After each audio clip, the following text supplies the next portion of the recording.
జ్యోతి ప్రజ్వలన కోసం మా గౌరవ అతిథి ఎమ్మెల్యే వంశీకృష్ణ గారిని, విజయ్ దేవరకొండ గారిని, అలాగే గోవర్ధన్ గారిని జాయిన్ అవ్వమని కోరుతున్నాం.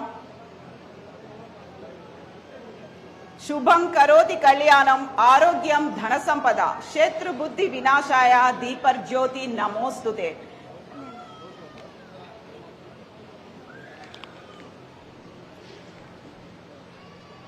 మహా